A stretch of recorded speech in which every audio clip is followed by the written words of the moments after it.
На Абаза ТВ время новостей, в студии Рустам Зантария. Здравствуйте. Сегодня в выпуске. По итогам первого полугодия коллегия Генеральной прокуратуры Абхазии прошла в Сухуме.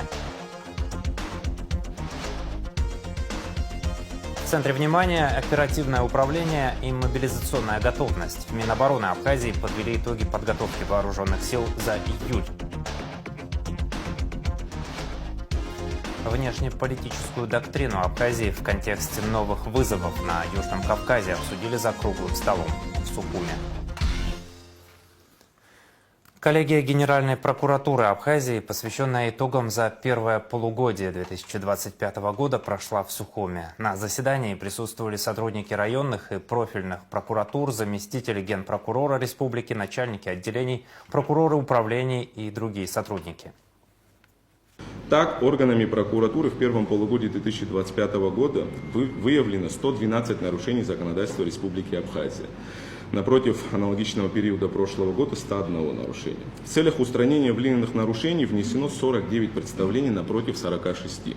Принесено 13 протестов напротив 16. К административной ответственности привлечено 38 лиц напротив 14. Предостережено о недопустимости нарушения законодательства 3 лица. По результатам проверок бюджету организациям возмещено 72 миллиона 434 тысячи 61 рубль. За аналогичный период прошлого года 26 миллионов 222 тысячи 473 рубля. Полный репортаж с коллегией Генеральной прокуратуры Абхазии смотрите после выпуска новостей. Приказом генерального прокурора Адгура Агрба утвержден и вновь назначен прокурор города Сухум, старший советник юстиции Алхас Арданбевич Агумава. Заместителем прокурора Сухума назначена советник юстиции Гурандух Сафарбиевна Миканба. В Министерстве обороны Абхазии подвели итоги подготовки вооруженных сил за июль. Летний период обучения, по словам командования, стал одним из самых интенсивных в этом году. В центре внимания вопросы оперативного управления, мобилизационной готовности и боевой выучки. Отдельно была отмечена первая в истории вооруженных сил республики двусторонняя штабная тренировка с моделированием действий противоборствующих сторон. Подробности в репортаже Заура Кварчи. Совещание в Министерстве обороны открыл начальник Генерального штаба Вооруженных сил Республики генерал-полковник Владимир Савченко. В зале командиры воинских частей, руководители служб и подразделений Минобороны. Основной темой встречи стали итоги летнего периода подготовки в вооруженных силах и приоритетные направления работы на ближайшее время. Летний период обучения в наших вооруженных силах характеризуется более напряженной подготовкой, более напряженной боевой учебой. В основу ее заложено выполнение требований главнокомандующего вооруженными силами и министра обороны к подготовке вооруженных сил. Учить войска в условиях, приближенных к реальным боевым действиям, днем и ночью. Основные усилия сосредоточить на проработке нестандартных приемов и способов выполнения задач войсками и силами. Одним из главных событий июля стала совместная штабная тренировка по управлению вооруженными силами. Ее итоги подробно проанализированы на сборе. Впервые один из штабов действовал в роли условного противника, что позволило отработать управление войсками в сложной, приближенной к боевой обстановке. Это сложное мероприятие, отмечу это так сразу, и оно требует от каждой стороны нестандартных военных решений, максимальных усилий и инициативы в руководстве подчиненными. В целом оба коллектива задачу выполнили. Это коллектив, возглавляемый и заместителем министра обороны генерала-лейтенанта Парцхола Аглы, и заместителем министра обороны возглавляемый коллектив генерал-майором Бжани. Действовали умело, грамотно, организовали действия своих подчиненных. На сборе также рассмотрели вопросы мобилизационной готовности, воинской дисциплины и правопорядка в войсках. Одним из приоритетов на ближайший месяц остается подготовка специалистов в области беспилотных летательных аппаратов и обучение молодого поколения. Все мероприятия должны быть завершены до конца августа. Неплохо проведена работа по подготовке специалистов беспилотных летательных аппаратов. Тот уровень, который мы достигли в июле, необходимо и дальше повышать, и особенно в плане усложнения их подготовки. Необходимо переработать программу подготовки, ужесточить требования к подготовке специалистов. Особое внимание необходимо уделить включению в этот процесс и подготовку молодого пополнения, молодежи. Эта важнейшая задача находится под пристальным вниманием главнокомандующего вооруженными силами президента республики и министра обороны. По итогам сбора ряд военнослужащих отмечен государственными и ведомственными наградами. Приказом министра обороны Владимира Ануа за образцовое выполнение учебно-боевых задач им вручены медали и грамоты. Заур Кварджа, Абаза ТВ. Торжественная церемония принятия присяги состоялась в Министерстве внутренних дел Абхазии. Приняли присягу курсанты из нашей республики, поступившие в вузы МВД России. Первый заместитель министра внутренних дел Руслан Ажиба принял клятву от 20 юношей и девушек, подтверждающих свою верность закону и служебному долгу. Об этом сообщает пресс-служба МВД. Внешнеполитическую доктрину Абхазии в контексте новых вызовов и формирования дуги нестабильности на Южном Кавказе обсудили за круглым столом при участии Центра социально-экономических исследований политические и общественные деятели и ветераны Отечественной войны народа Абхазии. Сможет ли Абхазия защитить себя в случае военной опасности? Какие доктринальные документы должны быть приняты для обеспечения безопасности страны? И как необходимо взаимодействовать с соседями в непростой ситуации, в которой сегодня оказался весь мир? На эти и другие вопросы попытались ответить участники встречи. Секретарь Совета безопасности Рауль Лоло рассказал о том, как прошло заседание Совбеза, о поручениях президента и мерах, которые власти республики намерены предпринять для обеспечения безопасности страны. У нас с Российской Федерацией подписано много разных документов в области обороны и безопасности. Мы на основании этих соглашений запросили консультации с нашими коллегами и будем сейчас плотно общаться на предмет того, чтобы усилить наше ПВО, рэбы различные, потому что вы видели, да, насколько эти беспилотники сейчас современные, какие они маневренные, низколетящие цели. Старые системы уже они их не могут зафиксировать, поэтому у России в этом плане, то, о чем вы сейчас говорили, есть большой опыт, и вы видели, какое количество беспилотников было сбито над российской территорией, непосредственно в Сириусе. Поэтому опыт в этом плане есть, и мы запросили в этом плане консультации для того, чтобы понять, какие возможности нам могут сюда поставить в рамках этих соглашений. Еще раз повторяю, они у нас, слава богу, есть. Ничего дополнительного нам подписывать и не нужно. Просто нужны будут непосредственные шаги для того, чтобы усилить наше здесь ПВО. Здесь стоят и прикрыты небо комплексами крупными, но это уже совершенно другая история. Беспилотники летят очень низко.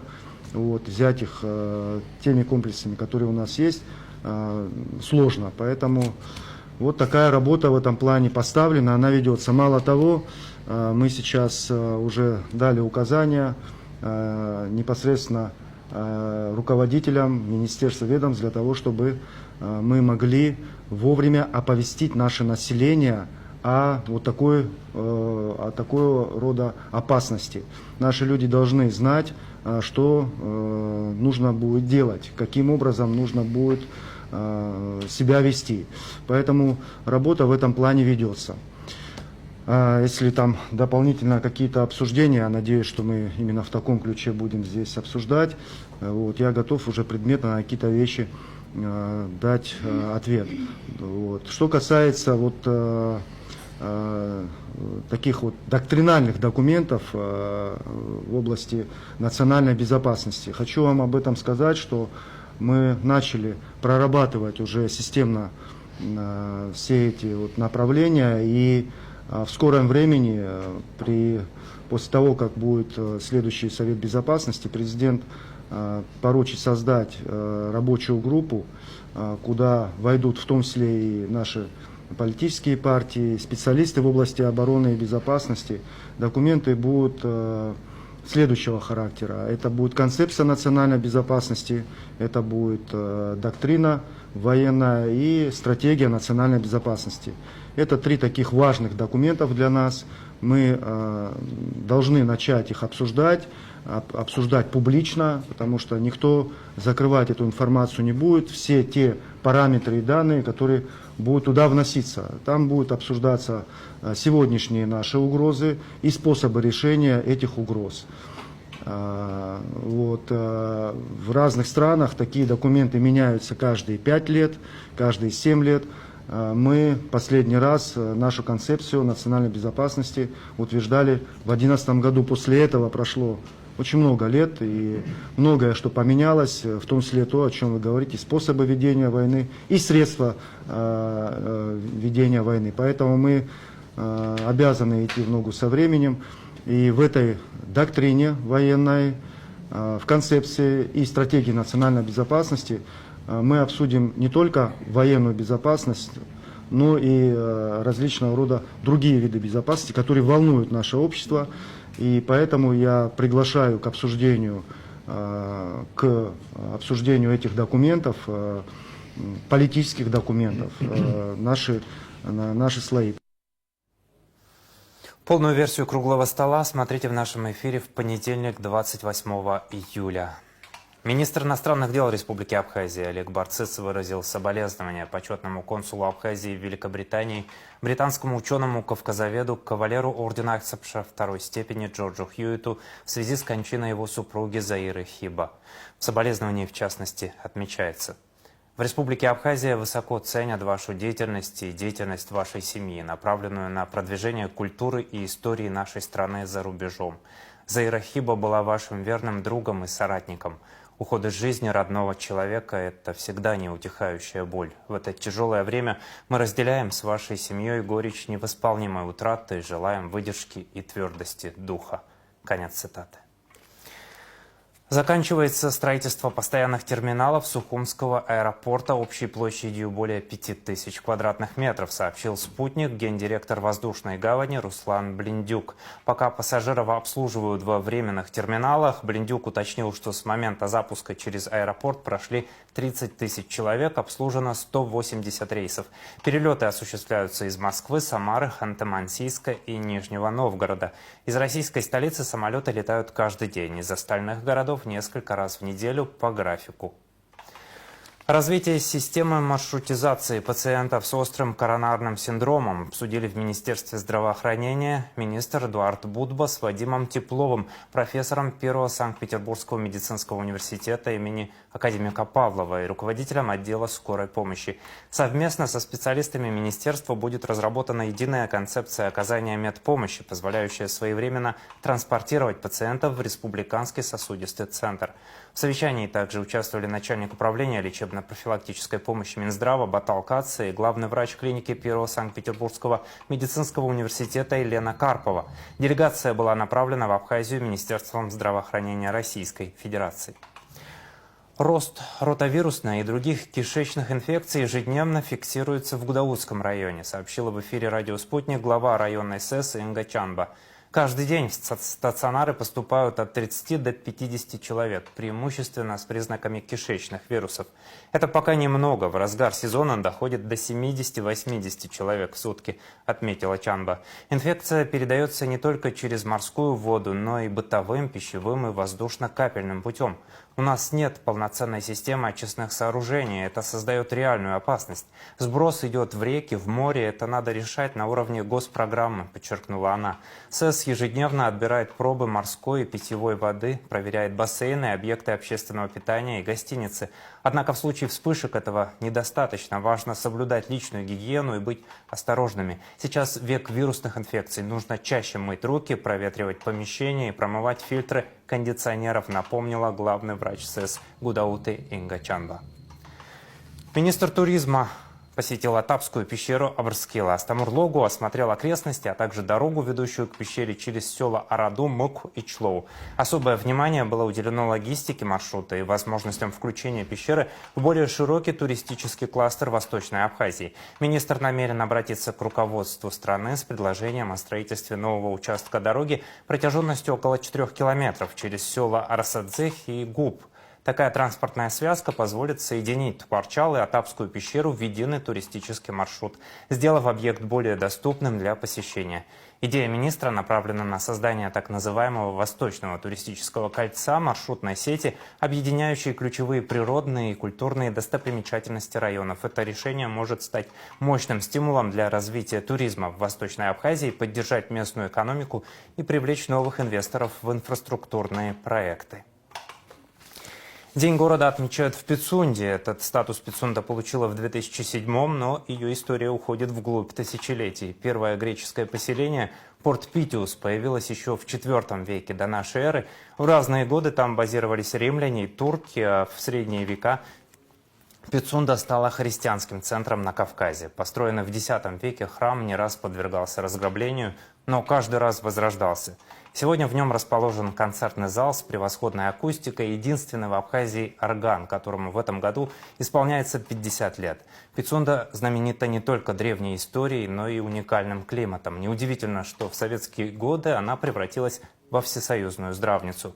В качестве курорта она широко известна и по сей день. Ежегодно чистое море у ее берегов и густые хвойные леса привлекают десятки тысяч туристов. Ко дню города Пицунды приурочен первый международный гастрофестиваль, который начался 23 июля и завершится сегодня праздничным концертом и салютом.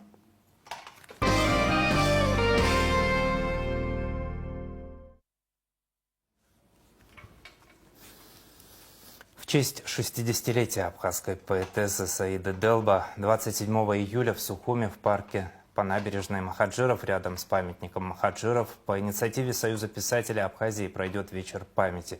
Начало в 18:00, а в воскресном эфире Абаза ТВ смотрите материал памяти Саиды Делба из архива нашей телекомпании. Более 40 картин передала Национальной галерее заслуженная артистка Абхазии, солистка Госфилармонии Гулиза Авицба. Как сообщает «Спутник Абхазии», авторы работ ее родители, известные художники Хута Авицба и Венера Гагулия, и брат Тимур Авицба. После смерти родителей у нас с братом встал вопрос, что делать с картинами, их в доме было больше 60.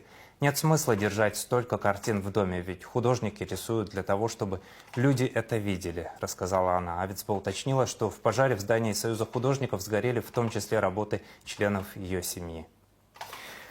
В эфире Абаза ТВ продолжается второй сезон проекта «Память о мастере», цикл программ, посвященных выдающимся деятелям искусства Абхазии. Этот выпуск посвящен Гиви Смыр, первооткрывателю Новоафонской пещеры, абхазскому художнику и скульптору. Один из выпусков нашего телевизионного цикла «Память о мастере» мы посвящаем Гиви Смыр.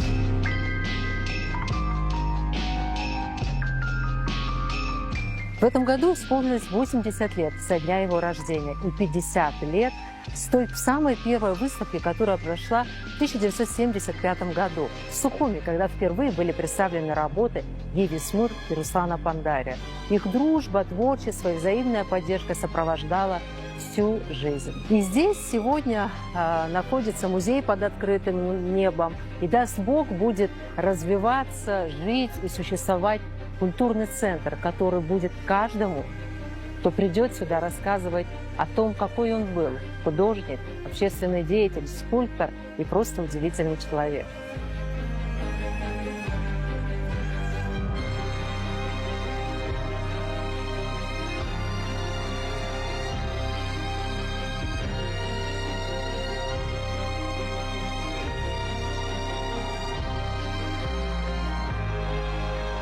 Сейчас мы находимся в Афоне. Город с древней историей, культурой, с уникальной природой. Здесь все располагает к тому, для того, чтобы формировался взгляд на жизнь, совершенно оторванный от повседневной суеты. Конечно, только здесь мог сформироваться такой художник, общественный деятель, абсолютно уникальная личность, как Гиви Смыр. Город – это не всегда памятники, ландшафты и исключительная красота природы. Это еще и люди, которые формируют его уникальное пространство. Гиви стал одним из тех, который очень сильно повлиял на культурную составляющую этого города. Но и сегодня, когда его уже несколько лет нет с нами, его след мы чувствуем везде.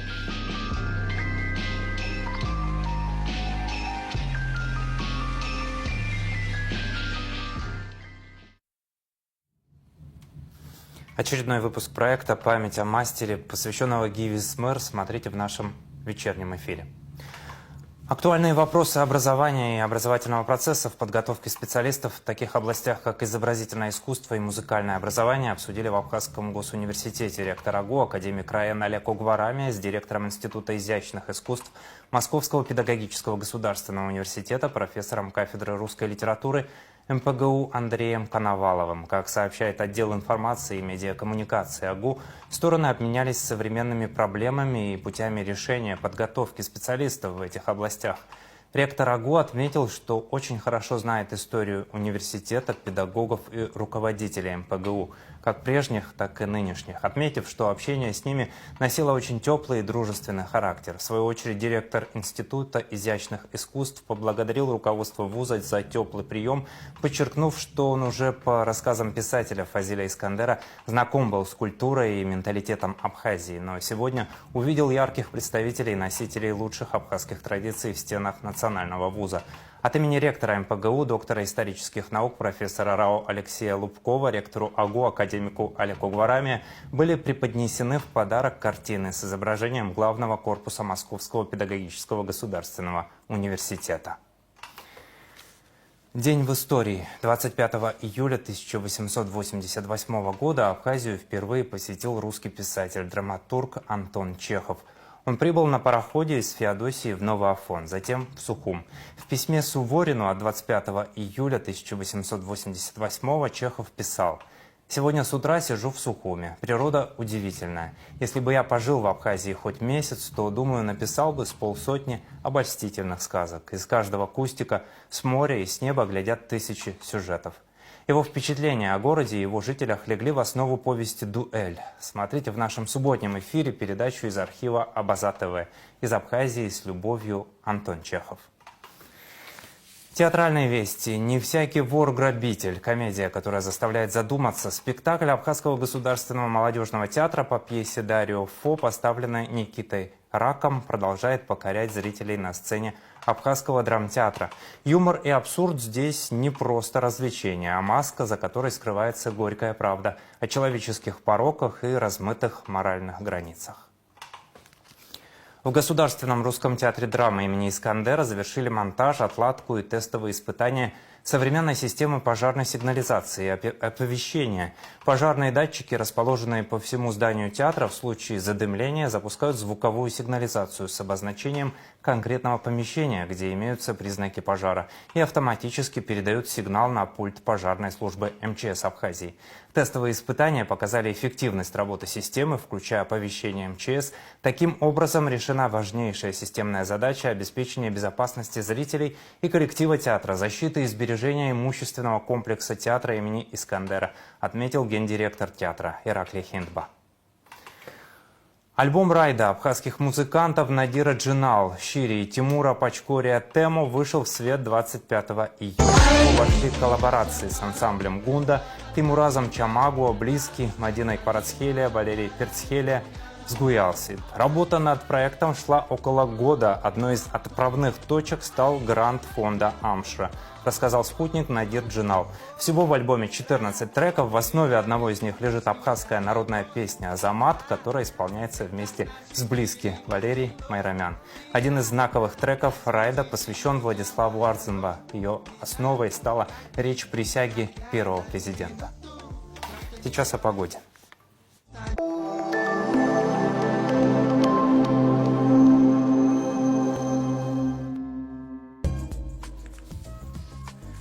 В В выходные дни 26 и 27 июля в Абхазии ожидается переменная облачность. В субботу утром местами возможен слабый дождь, днем без осадков. В воскресенье преимущественно ясная погода, сохранится высокий уровень ультрафиолета. Атмосферное давление 755 миллиметров ртутного столба. Ветер слабый и умеренный. Температура воздуха ночью от 20 до 25, днем от 27 до 32 градусов. Температура морской воды 27 градусов. Волнение морской воды слабое и умеренная, относительная влажность воздуха от 70 до 90%.